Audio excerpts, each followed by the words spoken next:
So today we're planting some trees, which is pretty nice. Beginning our tree planting mission, because we've got this big field behind me, which we're calling the meadow at the moment. And we want to turn the meadow into a forest garden.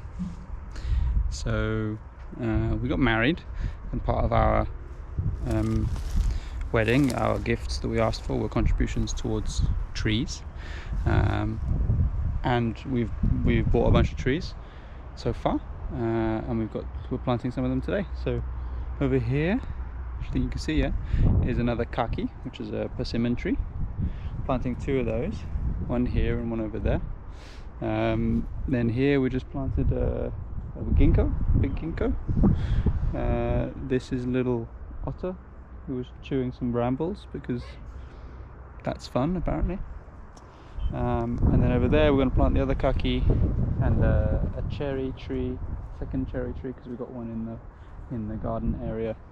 And then we just spread it all across the field. Basically, we've made like quite a detailed, geeky plan, which maps out the land to scale with the trees that we want and how big those trees are going to get, so that we can make sure their canopies sort of don't overlap or don't cause each other problems. And yeah, that's the plan. That's what we're doing. Isn't it, Otter? Isn't it? Yeah. You just want to chew my gloves. That's all you want. That's all you want. So yeah, we're going to continue planting. We've got a bunch of trees that we ordered, including some really big pine trees, which we're going to continue planting tomorrow. And then we're going to get some more trees, some more exotic ones as well. Don't chew my ear.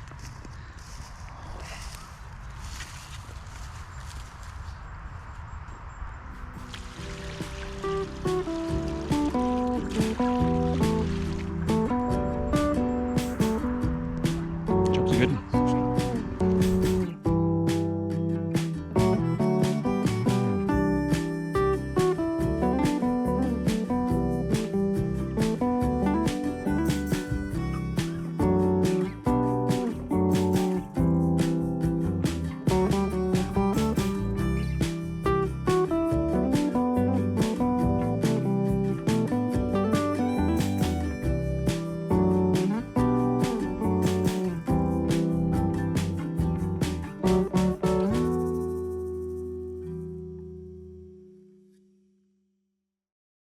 So let's take a look at how we plan this out.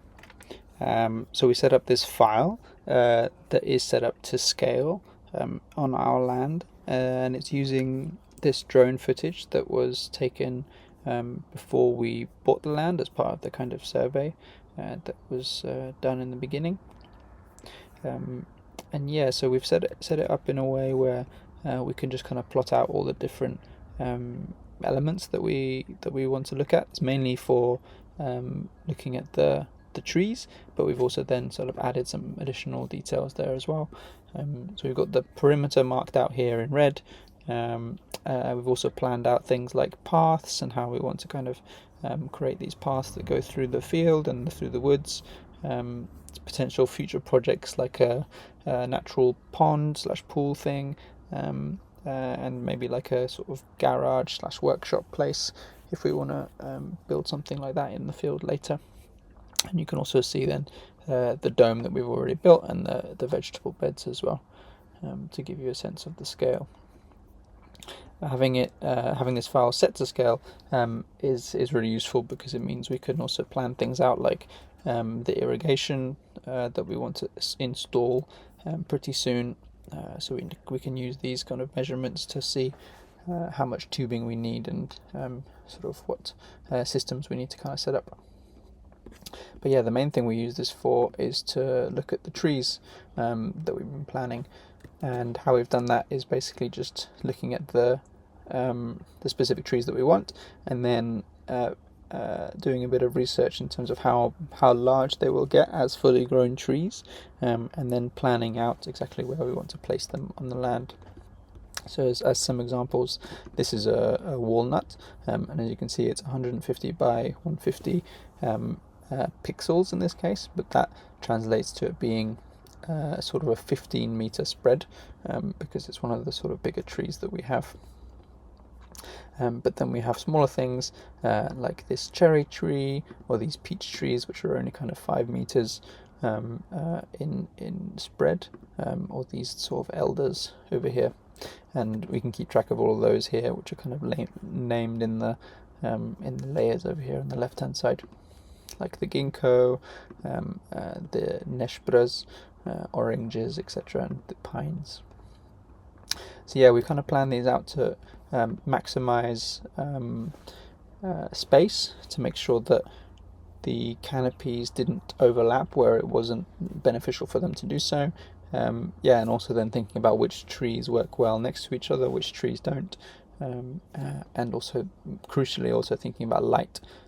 So this is the north up here, and this is the south, and then making sure that if we're planting bigger trees down here, that we account for the fact that they'll cast up quite a large shade behind them. So if those trees need a lot of light, then we have to make sure that they are in a position to get that light. So yeah, that's how we're doing stuff. And then once it comes to planting, we use this as well to get a bit of a guide on how, sort of where to position things. So let's say I'm planting this ginkgo, then I can come in here and just say, well, I know that it's roughly 7 meters from this nespra, and draw another line potentially from here, sort of 7.5 meters from the kaki. And if I get another reference point from the top, then you can sort of, then when you're out there, kind of pace out these measurements and get a rough idea of exactly where that tree needs to be placed. But yeah, I can show you a bit of an example of that in a minute as well.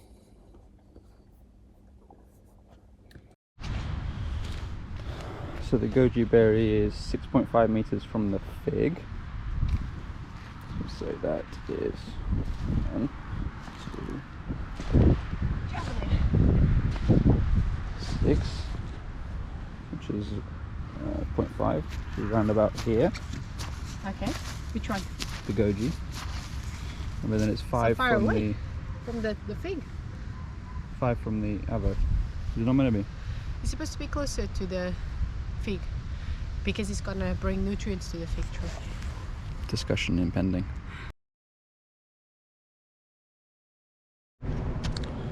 Okay, slight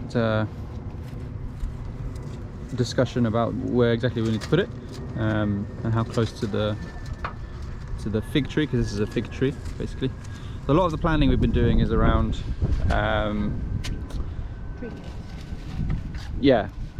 tree guilds and what trees and bushes and things are good to plant next to each other, but also we've kind of planned things so that the canopies don't overlap, and then in between we introduce a sub-canopy layer, like bushes and shrubs and smaller trees that are complementary to the bigger trees.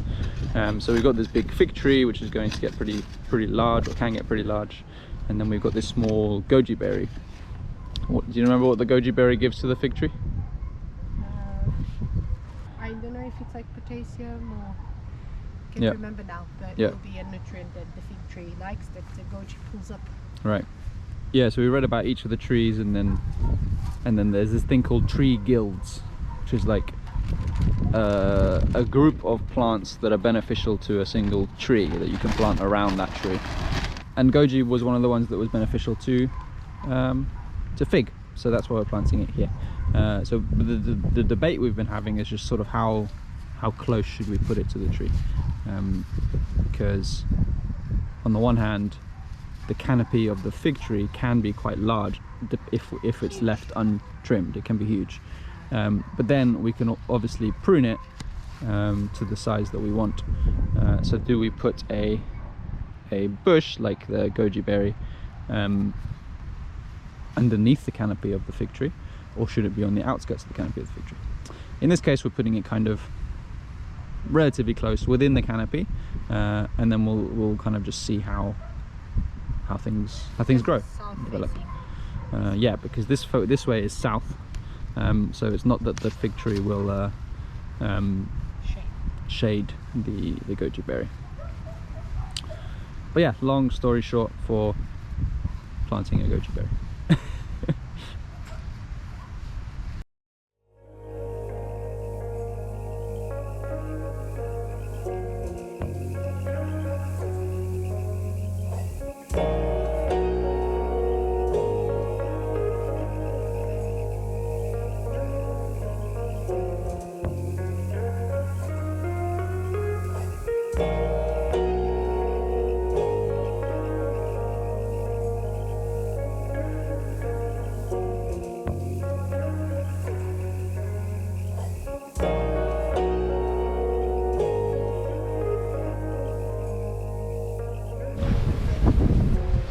And here we have the pecan tree, which is going to be pretty big. But we're all the way over here on the other side of the land, so the houses are through there, through the trees. And as you can see, this is where a lot of the really big clearing has happened. I mean, look at these huge eucalyptus roots that have just been pulled out of the earth, basically, which is pretty crazy.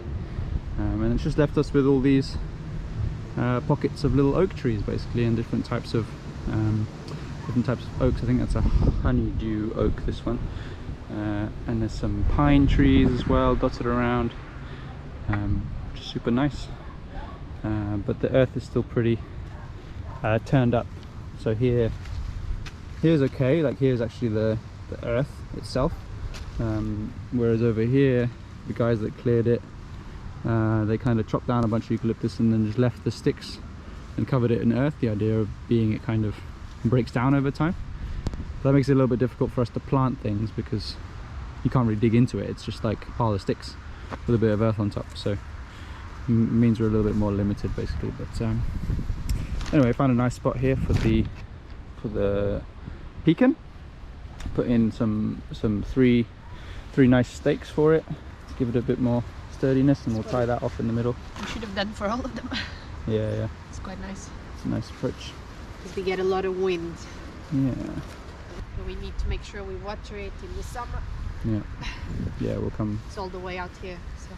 Yeah, watering this summer is going to be very crucial.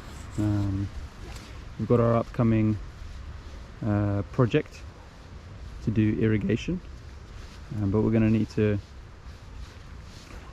to make sure that we come out and water all the new trees that we planted, so that they don't dry up.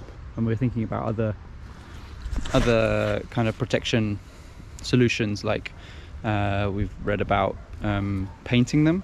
You can paint them with like lime or a thin down paint to stop them getting like sunburn, essentially, which happened to some of our trees that we planted early last year. Or you can also just build like a bit of like a shade protection for them. So we'll try a few things out with some of our trees, and hopefully they all make it through the summer. Oh, this was taken over. The Cobra lilies. Yeah, you put all those things. Oh geez, yeah. Standing here in the woods, surrounded by Cobra lilies, because we're trying to hide from the wind. I've been trying to film this conclusion for a few days, but it's been so windy. Oh jeez. And now we're out walking Otter and she's going crazy. Bit of zoomies. She loves long grass. Calm down. She loves long grass, but she also loves treats. So if you tell her to calm down, she calms down. Anyway, so yeah, we've done a bunch of tree planting. We're pretty much done for the main meadow, which you can kind of maybe see. It's very sort of far away, but there's a whole bunch of trees that we planted here, including the pines and a bunch of fruit trees like oranges and limes and peaches and plums and cherries, etc. So yeah, now it's just a case of kind of making sure that they stay alive, keeping them alive, with water and protecting them from the sun, and yeah, seeing how they grow, basically. Then the next stage of the kind of forest garden process would be looking at the bit of wind, looking at the sub canopy layer. So we've sort of created our canopy layer, and then everything underneath that would be the sub canopy layer. Trying to hide you from the wind. And then there's the sort of shrub layer and the ground cover layer. And all of those require their own kind of planning and prep, etc., where you're kind of preparing the ground and like potentially like sheet mulching to remove all of the weeds and brambles and growth, etc., and then putting in sort of ground cover plants and shrubs and productive plants that sort of give you all sorts of nutrients, etc., and different types of benefits to the plants around, like the tree guilds that we spoke about before. But yeah, so yeah, just wanted to say also thank you to everyone that contributed to the trees for our wedding. We really appreciate it, and it's like it's going to be magic to see how the land transforms over time. So yeah, thank you very much.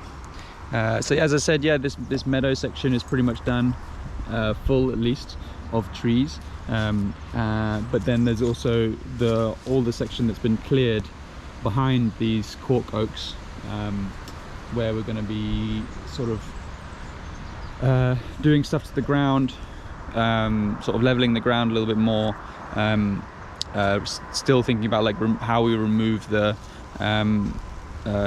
tree stumps from the eucalyptus, and then planting some other trees in there to introduce a little bit more kind of diversity to the forest. More pines, more things like birch, all sorts of things. But we'll see what we can find. But from what we understand, the larger the variety of trees that you have in your forest, the more resilient it is to different types of problems like drought or like disease or all sorts of things like that. So yeah, watch this space. It'll grow.